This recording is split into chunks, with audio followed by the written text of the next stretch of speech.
Welcome to the Healers Café, conversations on health and healing with Dr. Manon.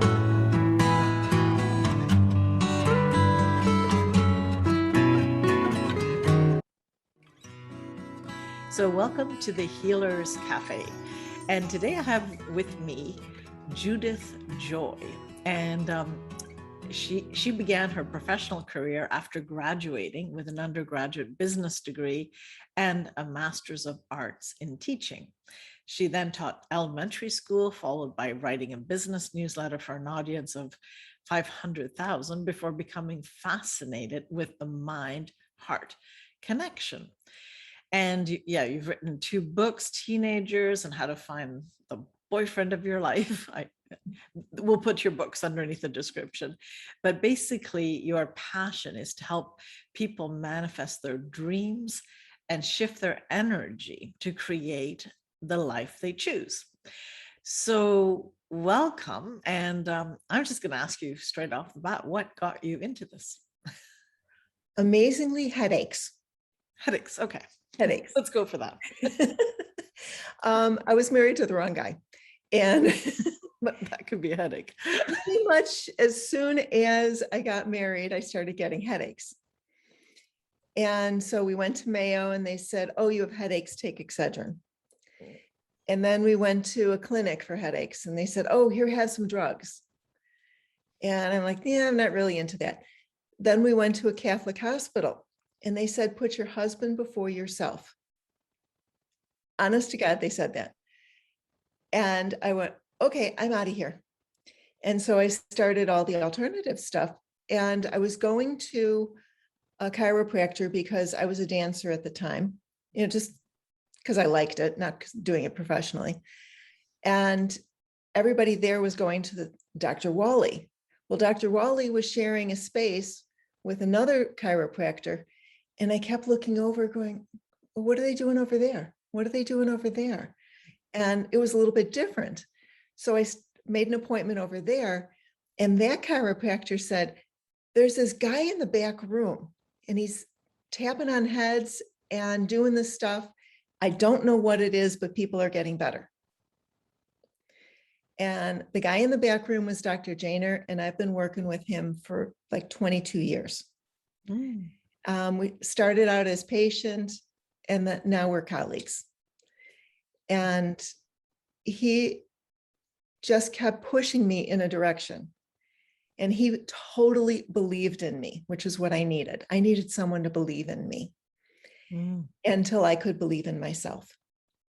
And he'd say, well, go talk to this person or go take this class, read this book, look at this article, look at this video, whatever it was. And it just fascinated me.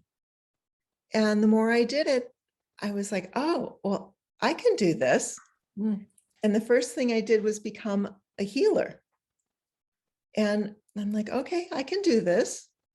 And then I sort of went into consciousness transformation. And I went, oh yeah, well, it's the same thing. Healing is applied to the body and consciousness transformation is applied to life. And then I'm like, okay, why did certain things work in my life and other things didn't? And then I sort of narrowed it down and I went, oh, that's it. I'm going to teach everybody how to work with their life so that they can have the life that they dream of and they can have a life that works for them instead of one that doesn't work for them. Okay, well, that seems like simple. It actually is very simple. And what I'm really good at is taking the super complicated idea and going, whoop, okay, right. This is what it is. And it's not that I have all these fancy degrees of anything. No. I even they can get in the way, that. Yeah. I just went with, that's interesting. That piqued my interest. And did it work or not? And does it work for me? Does it work for other people?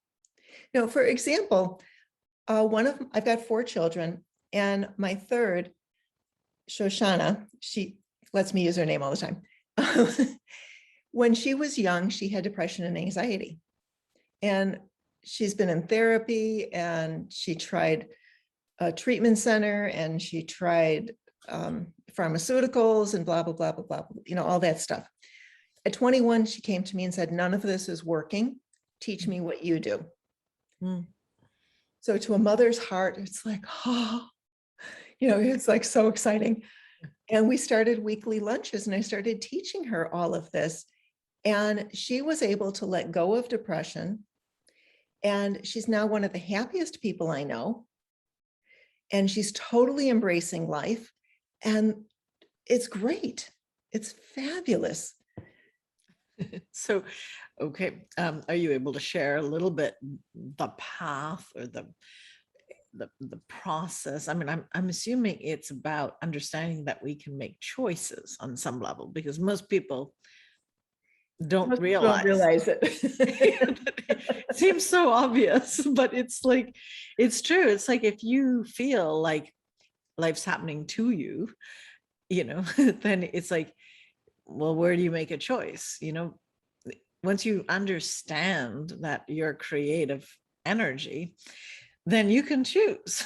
Right? Okay, so here's the thing. Before you make choices, you have to raise your vibration. David Hawkins talks about a consciousness scale, Right. from 0 to 1,000. Yeah. And these over here are what I'm looking at as low vibe. Mhm. This is where you have depression, anxiety, shame, blame, frustration, all of that is down here. Then you move up a little bit and you've got anger. Mhm. Anger is actually a higher vibration Right. Mhm. than apathy or depression. Mhm. Mhm. Because if you think when you are depressed or apathetic, you're laying on the couch and you don't have any energy to move. Mhm. You get up to anger, you've got some energy to move. You can do something. Mhm. Go up a little bit higher for pride, and that's where the Marines are. And Mhm. that's where it's like, yeah, I can do it. But you go up just a little bit more, where you take responsibility for everything in your life. Right. And then you tip over into the high vibe, and then, whoa, watch out. Because once you take responsibility for everything, you're not blaming anybody else. Mhm. Mhm. And even if you are, it's a temporary blame, and you go, oh, wait, there's something in me that this is showing me. Mm. And then when you've hit that point of accepting the responsibility, you've got compassion, you've got kindness, you've got gratitude, love, peace, joy, calm, whatever combination you want. And when you're operating from that energy, you can think it and have it become reality. Mhm. It doesn't have to be that it's so hard. Right. Yeah, in low vibe, yeah, it is hard. It's hard to get the energy to do anything. And it is a forced reality, because you have to force things to happen. Mhm. When you're in the high vibe, Mhm. it's a power reality, because you're stepping into your power. And guess what? Everybody has the ability to use their power. Mhm. It's a choice. Right. Oh, I love the way you've put that together. Thank you. No, it's interesting, yeah. Because I see choice, but you're right. It's not, you can't make choice if you're in fear, or if you're in anger is different, because you may make a wrong choice, but you'll make a choice, or at least you think Right. you made a choice. Right. But it's true that if you're in anxiety, or you're, Yeah, the world right now is in a whole lot of fear. yeah, And it's like being strangled, and you can't it's do paralyzing. anything. Exactly. Yeah. So the next phase is going to be anger. Yeah. And I'm like, okay, I'm putting out into the world that the truth is revealed, Mm. whatever that truth is. Mm-hmm. And if we go through the anger, with luck, it'll be fast. Right. And maybe we can skip over the anger. Mm-hmm.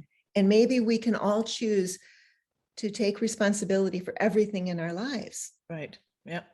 And then create a life that works for us. Mm-hmm. Mm-hmm. Yeah. Yeah, it's interesting. So how do you see, like, are we just born into a energy vortex or field that is this or that because of our types of parenting, or because of this is, what we're destined to experience or go through, or how do you see how this happens? That's where choice comes in. You may be born at this level over here. Mm. Do you choose to stay there? Or But does do you this look know, really good over here? Most people move 5, 10 points on a scale. but isn't that because the idea of choice isn't really there, and responsibility isn't really there? I think the idea of choice is there, but being able to give the choice power. Right. isn't there. Yeah. In other words, to actually do something with it. Right. So Right. even if you're over here and you're in shame and blame, Mhm. and you just move a little bit, and then you move a little bit, and then you move a little bit, and then you move a little bit, and then you move a little bit, eventually you're going to make it up here. Mhm. Now, some people can be here and go, whoa, I'm all the way over. Mhm. Mhm.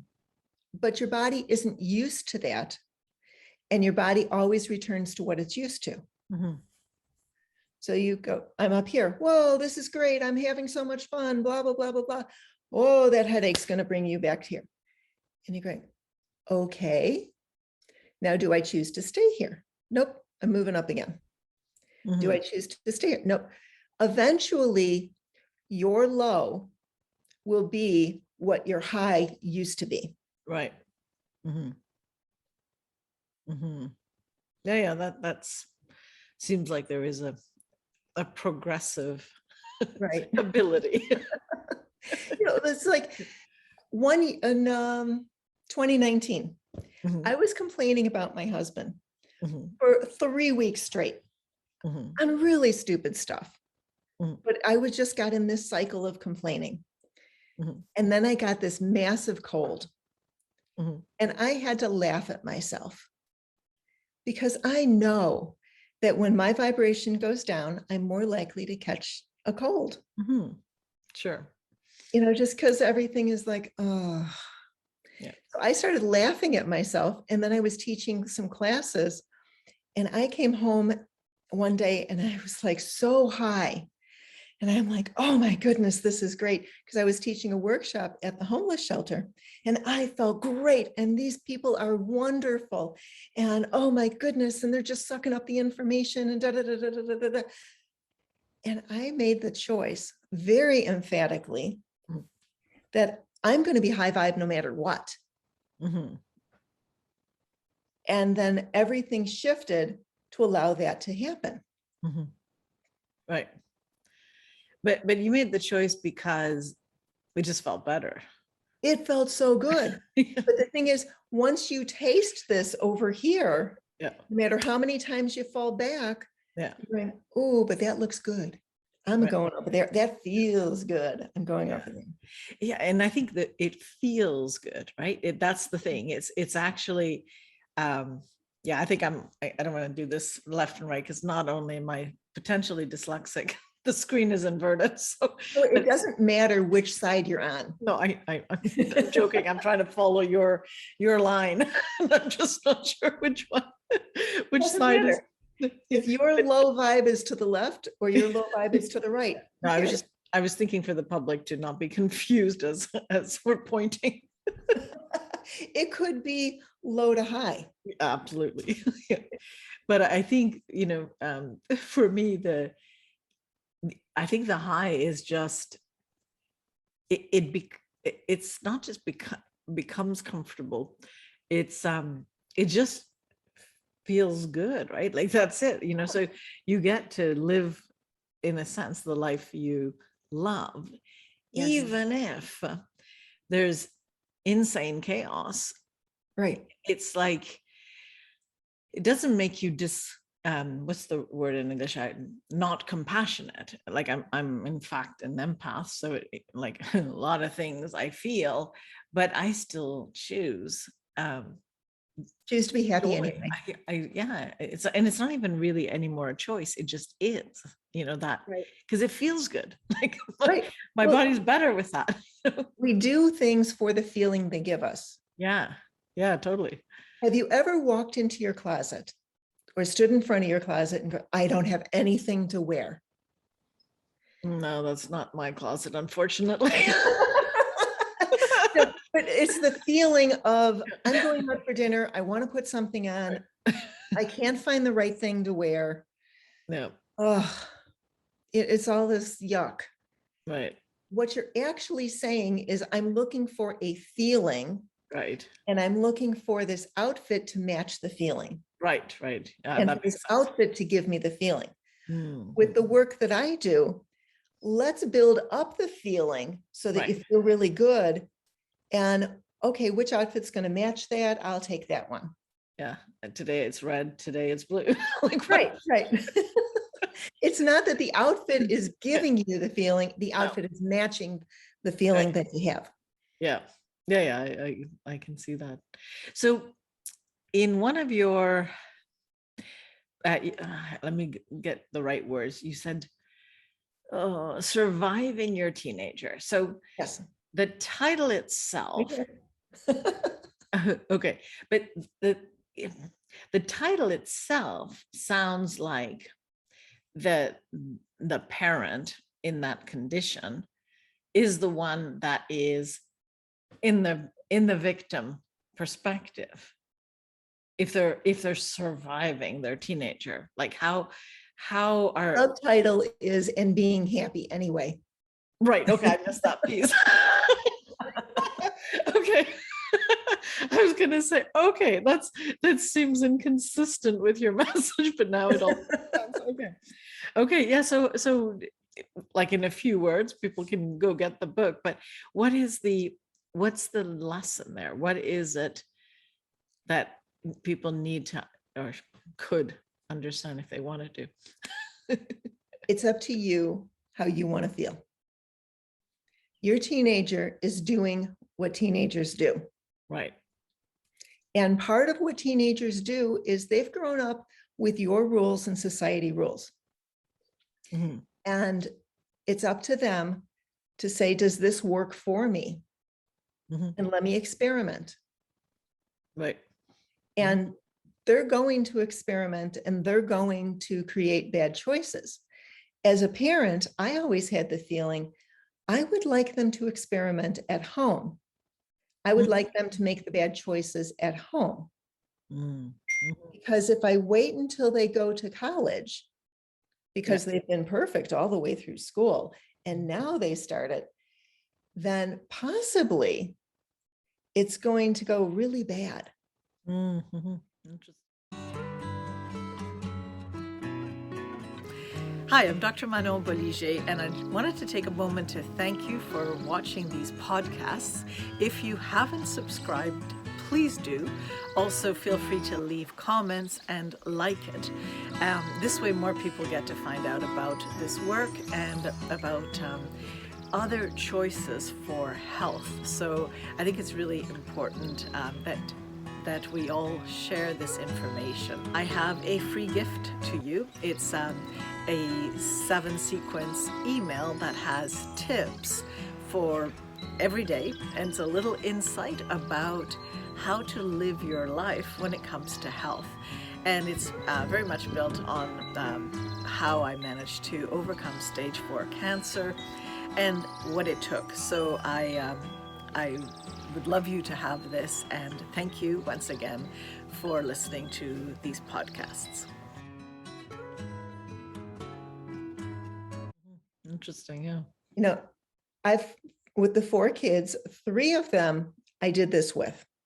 Mhm. And 3 of them, by the time they got to college, they were pretty self-sufficient. Yeah, they made some mistakes in college, but nothing drastic. Mhm. Shoshana, because of the treatment centers and the boarding school, and she was very, very tied down in high school. College, whoa, watch out. She was let loose on the world. And it was a completely different experience for her. So most people want their kids to change, not realizing that it's them. As the parent, I need to change. I need to open up my acceptance. I need to allow for things to be different than what I thought they should be. And that doesn't mean that you're going to let your kid shoplift, because part of showing that your kid is doing something wrong is that there are consequences. And you're the one that goes, no, that didn't work for me.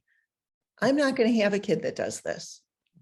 And whatever the consequences that you decided on, be solid in it, but still be at peace within yourself. The difference is, oh no, they shoplifted, and oh no, they did this, and oh no, let me talk about it, and let me talk about it, and let me talk about it, and let me talk about it, and let me talk about it, and let me talk about it, and let me talk about it, and let me talk about it. And I keep talking and talking and talking and talking and talking. Guess what? What you focus on is what you get. If you focus on the problem, you're going to get more problems. Yep. Deal with it, done, over with. Now focus on how good this kid is. This kid is amazing at math. Oh my goodness, let me tell you about his math teacher. His math teacher called me thrilled because he understood some deep concept of blah, blah, whatever. Yeah. And you start blasting that to the world, and the kid wants attention. So now he's going to step into the space of, whoa, she believes in me. And look at what she's telling everybody. Well, I think, I mean, one thing that I'm saying one thing, there may be more things. Yeah, 12, 13, 14. But I think it's to believe in your kid, right? In your child, because, but to believe in your child, you have to believe in yourself. Yes. Right. And that's, You have to know how to believe. Exactly. Absolutely. Because the thing is, the word mistake, I have like, okay, I can't know that it's a mistake. I mean, yes, shoplifting has consequences, but many of the things that we call mistakes, I don't see them that way. I thought, oh, okay, now That's an interesting way of looking at it. Yeah, you figured this out. Okay, good. Now, now you know that. Like, if you can drop the word interesting into the sentence, then you can shift the energy. Yeah. Oh, yeah. Because that kid came home after having, let's say, a fight at school. Well, that was an interesting choice for you. Wow. Yeah. Your principal called me and I had an interesting conversation. Right, exactly. Drop the word interesting in there and it sort of takes the steam out of it. Yeah. Yeah. No, I very much feel that way, because it's like, I want to stay really curious. Yeah. Curious, why do people do what they do? How does life bring opportunity for them to, I remember one call I had from school from the principal, and my daughter had stood up for another child who, yeah, I try not to judge it, but it's strength of character. It is strength of character, absolutely. And so that child needed to go to the washroom, and the teacher was being a complete, we don't need to use words there, but it's like, so I don't remember the exact details because that's the nature of thoughts. You distort, turn, twist, forget, delete, whatever. And we only remember maybe 50% accurately, but it was something like this. This is just in case she's listening, but she basically said something of this nature, like, she's got to go, like, don't you understand? Women have periods or something like this. It's like, it's not optional. you know, like, and she went out, and then she was brought to the to the front desk and to principal office. And yeah, and it's like, wow, it was an interesting thing. And it's like, wow, I recognized in her this incredible power to stand up for people. And I thought, wow, this That's is wonderful. amazing. Did you notice this? Like, I knew. She probably looked at you like, well, yeah, of course. I know. Well, and now she's extremely strong-willed. We don't always agree, but I love her for being very clear.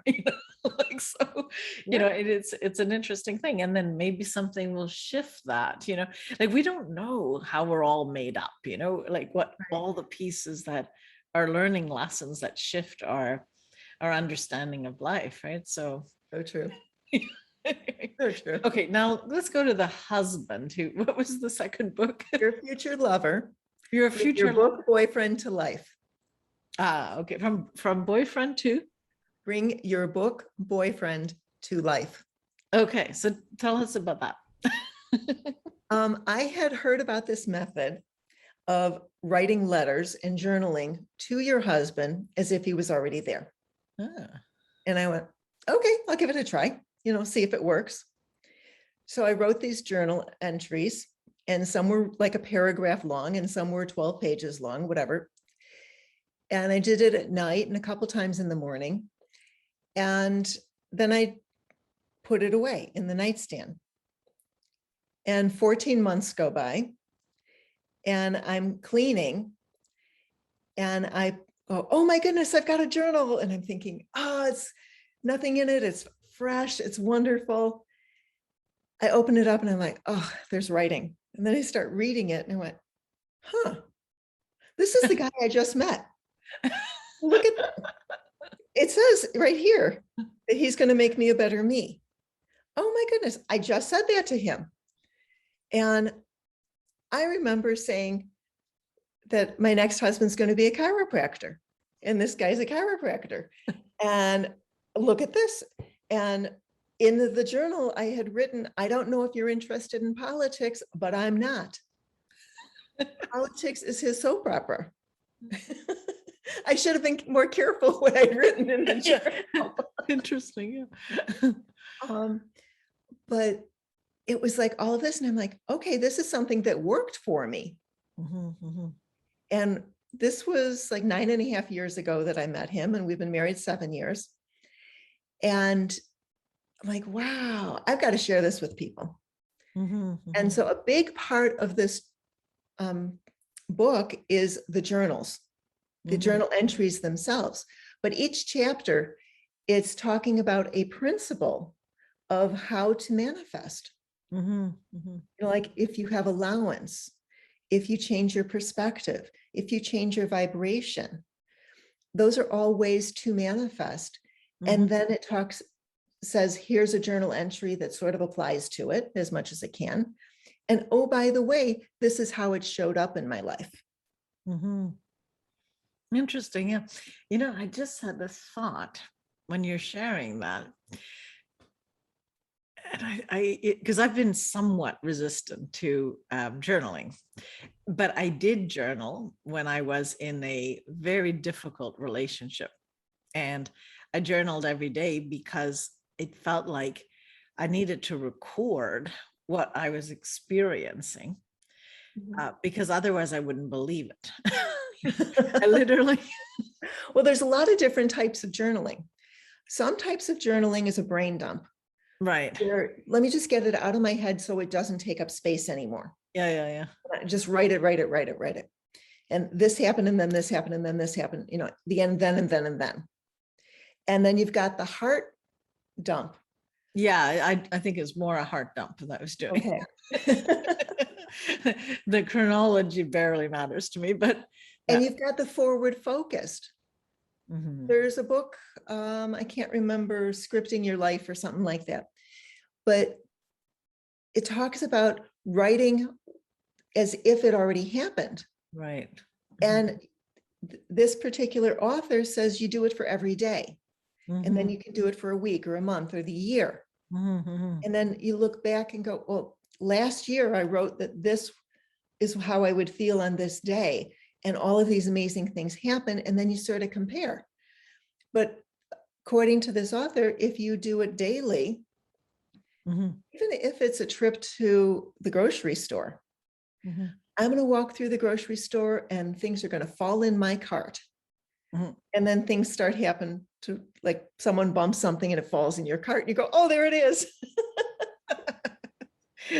Finding the proof, yeah.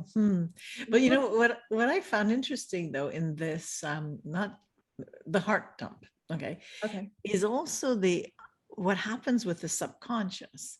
Because when you're writing, so I wrote in my diary, which I didn't discover till much later. I wrote, "This is the day my cancer starts." And I actually developed stage 4 cancer, Mhm. but I wasn't aware that I had written this. We So are most definitely, most people are not aware of what they are saying or thinking. yeah, and clearly, because I was just like, putting my, my what I'm feeling, what's going on. Sometimes I would pick a card, or I would do things that I would not normally believe or count Right. on. But it's like sometimes you feel just so desperate. Any insight? Let me see how that shifts me and changes me. Why is this happening? That kind of stuff. Anyway, so I have all kinds of writings on that. But when I found that, I was like, wow, this is it's an interesting thing. So But look at how powerful of a manifester you are. oh, exactly. That's the problem too, in the sense that, you know, go back to what you've written and make sure, like, change the course. Like if I knew that subconsciously, imagine if I had taken faster action. Or if you had recognized it in the moment and said, no, that's not true. Exactly, which did not happen that way. Yeah. Yeah. But what did you learn from the cancer? Well, I learned several things, is that you cannot artificially remove a cancerous organ without removing the cancerous relationship. Yeah. So that was the biggest thing. It's like, it time to go. And I was kind of the strong person that it's fine. I understand everyone has their stuff. So extremely accepting, because I'm a happy person. I always have been very joyful. So I wasn't being hurt in my joy.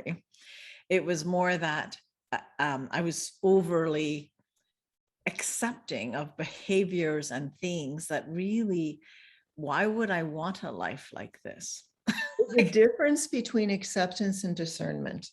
Mm-hmm. And there's a difference between judgment and discernment. Mm-hmm. And discernment is the ability to say, this is my line, you've crossed it, goodbye. Right. Yeah. And I think I was believing that I was strong enough. That was the story, Mhm. that I understood that if a person had a really hard life and a hard time, then I was like, oh, okay, I understand, how. And so it was like an excess of passion, compassion, that kind of stuff. And it's like, well, wait a minute here. It's still, I get to choose, like, Is it your job to make somebody else happy? it's not. And I totally get that, and Yeah. it's difficult, because even with the adult kids, I want them to be happy. And it's like, well, no, they're gonna figure this out. And they are, like, they are figuring this out. And but that's definitely where you run over feeling somehow you're responsible. And self-responsibility ends at that. You're not responsible for everybody else's trip on this world. Very true. Very true. Anyway, I think our time is like going so Oh my quick. goodness. Already, Really? yeah. I call this conversations because they really are. So, but Judith, any last statement you want to leave everyone with? Yeah, I love helping people. And I want to help people create a life that works for them. And I do this through personal coaching, group coaching, workshops. They're workshops that I design, workshops of you may get together a group of friends or colleagues or whatever, and hey, let's do a workshop. And I've got a lot of free stuff on my website, yeswithjoy.com. And, it's like I've got videos on there. I do micro mini workshops, 3 minutes. That's it. And it's your moment of joy. And I've got blogs on there going back years. And I give just tons and tons of information. So even if you never use the coaching or the workshops, then, by all means, get the information. I was going to say, enjoy. and enjoy life. Really enjoy your website. Enjoy. In fact, I changed my name when I got divorced. I changed my name to Joy. Okay. And then I went through the court system, changed it, I get home and my sister says, you do realize that's your stripper name. I'm like, what are you talking about? Judith Nan Joy. Judith and Joy. That's And I'm like, okay. that all makes sense. I got a stripper name. All right. Well, anyway, thank you, Judith Joy. It was great to have you. Thank you so much. Thank you. Thank you for joining us at the Healers Café with Dr. Manon. For more information, go to drmanonbolliger.com.